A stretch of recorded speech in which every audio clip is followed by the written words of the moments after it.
Shepherd blood drive today. To get the weather, you need to see the whole picture. That's why Live Fiber 6 gives you the Skyview network. Get a live view of traffic and weather from all over the CSRA. Available online 24 hours a day at WJBF.com and the free Live Fiber 6 mobile app.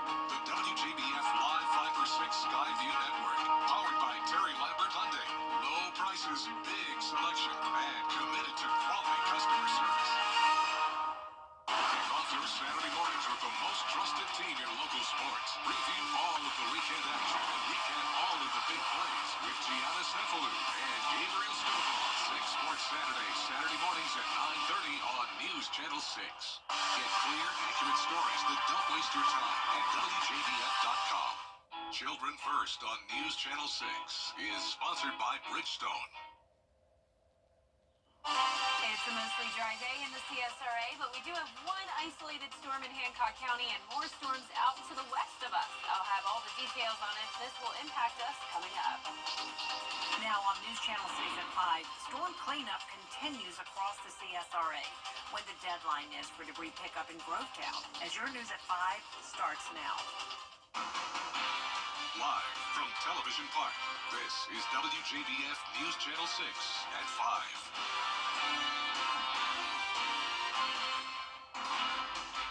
Good evening, everyone. I'm Jenny Montgomery. Thanks so much for joining us. Brad is off tonight.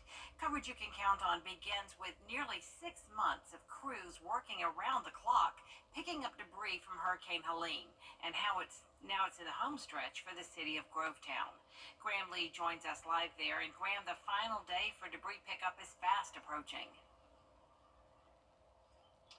That's absolutely right, Jenny. And in fact, if you drive around roads and streets in Grovetown, you won't find hardly any debris left on the curbs. And part of the reason why is because that deadline is this coming Monday, March 17th. Debris trucks making the final stops to get all debris picked up. Despite the setbacks, city leaders have been pleased with the progress. The debris recovery efforts since Hurricane Helene have been trying.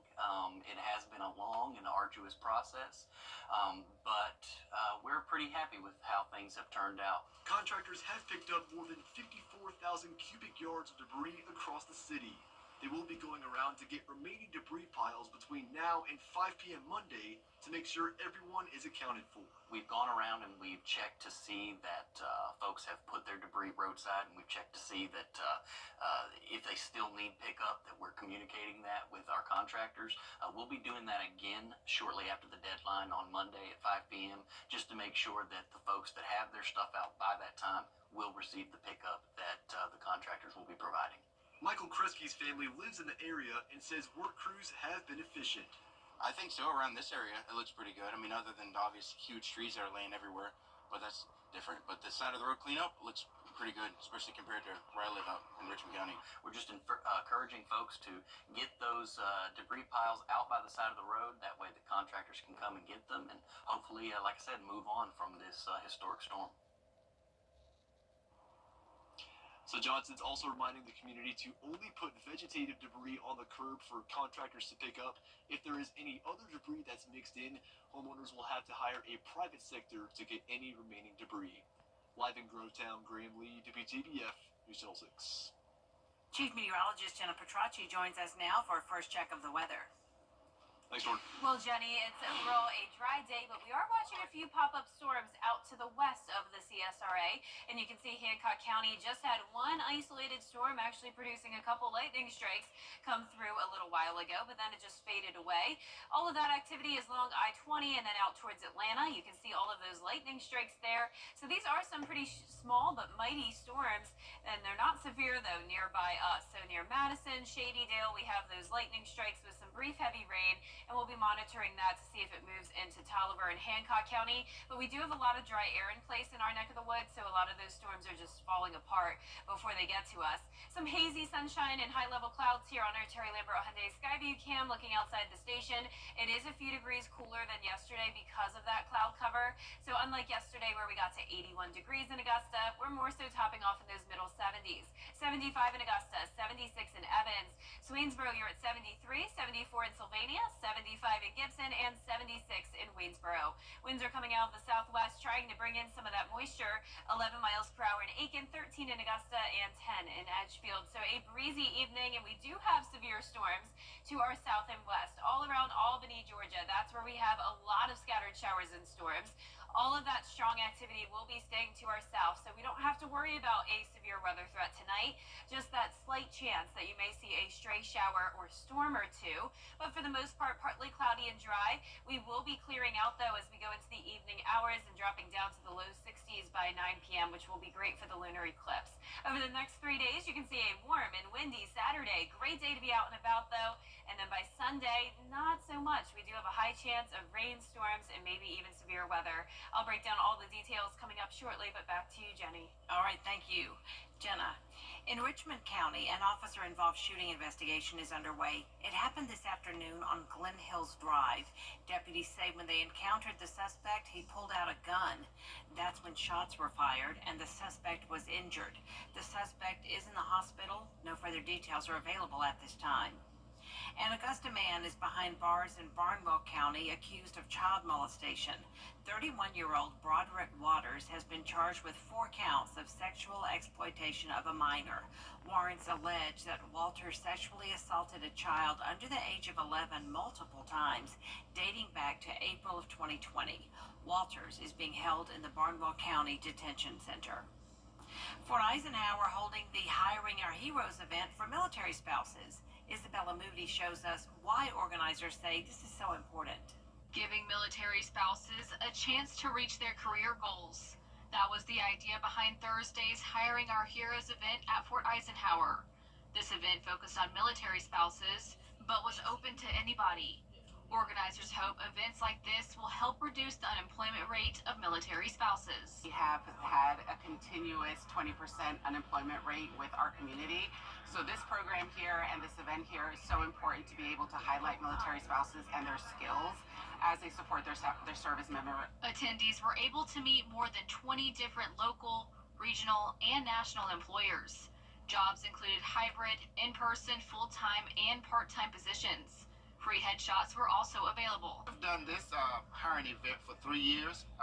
We happen to be the most attended hiring event for military spouses of all the installations in the Army, and so we are happy for that. We have great partners with Hiring Our Heroes and our community. Cassandra DeMauro moved here 2 weeks ago and is grateful to have an event like this to help her get back into the workforce. In this event, as soon as I got here, is honestly amazing because I've been able to connect with other people as well as potential employers and just see what opportunities are in my community. So I'm very excited to just take advantage of this. The event aims to empower its attendees and their skills and how to use them to get a job. A lot of times what a military spouse needs is just that foot in the door, and that's what we're here to do. Fort Eisenhower holds similar events twice a month with topics including resume building, interview techniques, and salary negotiation. For more information on these resources, you can find that on WJBF.com. In Augusta, Isabella Moody, WJBF News Channel 6. The USC Aiken Pacers are headed to their 3rd consecutive NCAA tournament bid. Gabriel Stovall joins us now from Aiken as the team prepares for regionals this weekend. Gabe? And I am here at the Aiken Convocation Center, and I have none other with me than the #1 scorer in USC Aiken. He gets embarrassed when we say that. USC Aiken history, none other than number 12 himself, Mr. Jalen McCoy. I told him he needs to drop about 40 on him on Saturday, and I'm not going to jinx him like that. But Jalen, listen, good to have you with us, man. Listen, how good does it feel for you today, knowing that you guys wrapped up a really inspiring workout and you guys are getting ready to step into the NCAA tournament on Saturday? Yes, sir. It's a great feeling, honestly. We've been here before. We got a couple guys that were on the team last year, and we didn't do what we wanted to do last year, so we want to come in this year and just do what we knew we could do. come back to Columbus where you just won the Peach Belt Conference tournament. Feel like you got a little momentum going back into some friendly confines there? Definitely. I feel like we know the rims a little well, we know the balls a little well. So we should do exactly what we did last weekend and take it home. And you're playing a Catawba team that you played before. How do you feel about going against them a second time? I felt confident. They have a really good team, and that was really early in the season. I feel like they're a whole new team. We're a whole new team. But if we do what we're supposed to do, we'll be fine. Fantastic. There you have it, Jalen McCoy. He's with us. They'll be tipping off Saturday, 2 p.m. at 2:30 p.m. in Columbus, Georgia. We'll have more for you at 6 and 10 and 11 tonight. This is Gabriel Stovall from WJBF Channel 6 News, reporting live in Aiken. Back to you in the studio, Jenny. All right, thanks so much, Gabriel. The Trump administration has cut down why some lawmakers say they won't vote for the latest funding bill. Next. And those pollen levels sure are high today, but it's overall another beautiful day. It's warm, it's mostly dry. We could just see an isolated storm tonight, but very warm next few days. Windy and cloudy on Saturday as we get ready for some strong storms potentially Sunday. All those details coming up. Weather headlines on WJBF News Channel 6. Brought to you by Hickson Roofing. If your roof needs fixing, call Mr. Hickson. Olympus Granite is the TV's #1 entertainment talk show. It has 15 Emmys. It's actually 16. Respectfully. Count on live to make your morning shine. Weekday mornings at 9 on News Channel 6. Now, your most accurate forecast with WJBF Live Viper 6. Welcome back. If you're suffering from allergies today, you're not alone. We do have high levels today and still medium levels tomorrow, and then they become high again, especially by Sunday. So just keep that in mind. And we can see we do have that hazy sunshine today. Some high-level clouds here on our Terry Lambert Hyundai Skyview cam outside the station. 75 degrees, feeling like 77 with a west wind of 13 miles per hour. Dew point of 48. Still a lot of dry air in place, so we're really not seeing much rain come through this evening. And our current temperatures are pretty consistent, seeing mid-70s across the board. So all of us staying shy of that 80-degree mark on our Thursday. Our satellite and radar is showing the cloud cover across our area and the storm stretching from North Georgia all the way down to the border of Florida, where there's some severe weather happening now. You can see those flashing yellow polygons along with the lightning strikes. So these storms are small but pretty mighty, and there is that chance of severe weather for our friends to the west and to the south of us.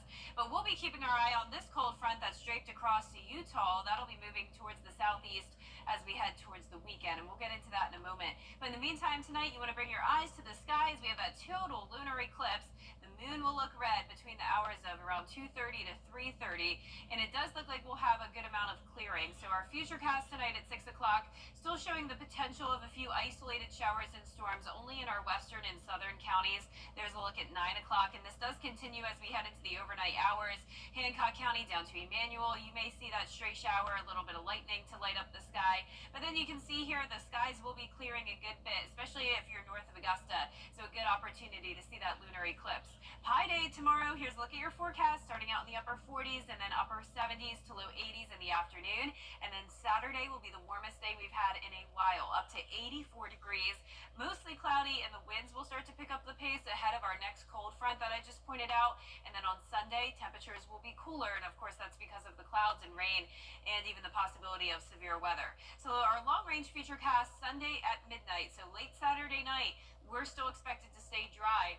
But as early as around 4 o'clock in the morning, we could start to see that rain. But for the most part, it does look like it's slowing down a bit. So it's possible that we may not start to see that rain until 7 a.m. now.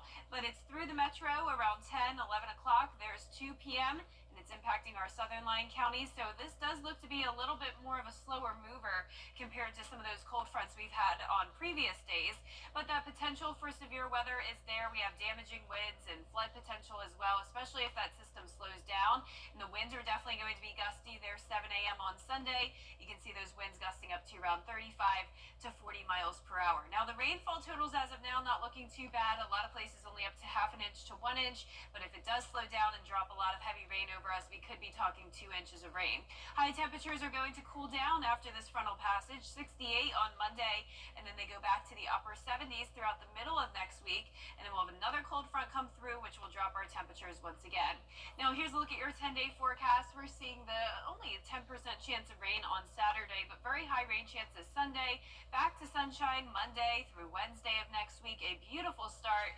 We'll have some periods of cooler weather here and there with highs into the upper 60s and still some mornings around 40, but overall pretty warm. All right, I like it. Thanks a lot, Jenna. Up next, a crumbling lawsuit.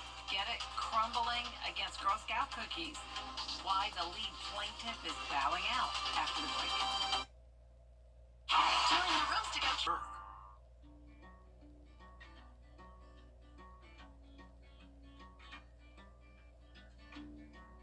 When we have the food we need, we are at our best. We push further. We rise higher. We unlock our full potential. When we are at our best, we have more to offer the world around us.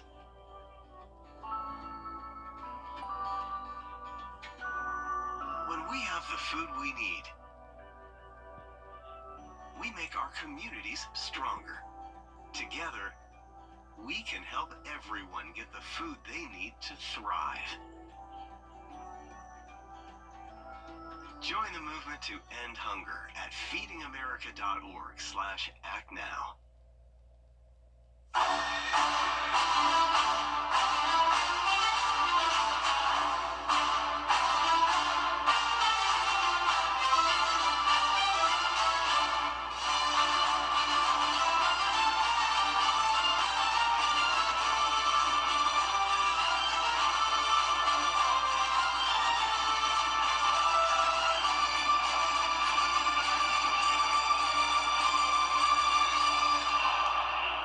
Here's a great offer from Rooms to Go. Now step up to a king mattress for the price of a queen, starting at $5.95. Choose from 3 great brands. It's more space, more savings, better sleep at the Rooms to Go anniversary sale. A class action lawsuit against Girl Scout cookies for allegedly containing toxins is all but thrown out. The lead plaintiff in the case having a change of heart. Andrew Dimbert has more. This morning, a legal fight against Girl Scout cookies appears to be crumbling after the lead plaintiff pulled out of the lawsuit. It's amazing how much you can learn from a cookie. Earlier this week, a New York woman filed the $5 million class action lawsuit against the Scouts and their bakeries, claiming they're misleading the public by selling cookies contaminated with dangerous heavy metals. Thin mints being the worst offenders. The lawsuit was filed just days after podcaster Joe Rogan discussed a dubious study accusing all Girl Scout cookies of being contaminated and containing pesticides. New investigation found 100% of tested Girl Scout cookies contained glyphosate. 100%. Elon Musk jumping in, asking, is this for real? The Scouts insist their cookies meet all food safety standards and that some heavy metals occur naturally. And medical experts quickly poked holes in the study Rogan quoted. Only 25 cookies in total were tested. The study was not published or peer-reviewed, and it judged the cookies based on water safety guidelines, not food guidelines. The woman who originally brought the case now filing for a voluntary dismissal. Andrew Dimbert, ABC News, New York. Tariffs, trade wars, and tough talk. President Trump is doubling down, but what does it mean for small businesses? The story after the break.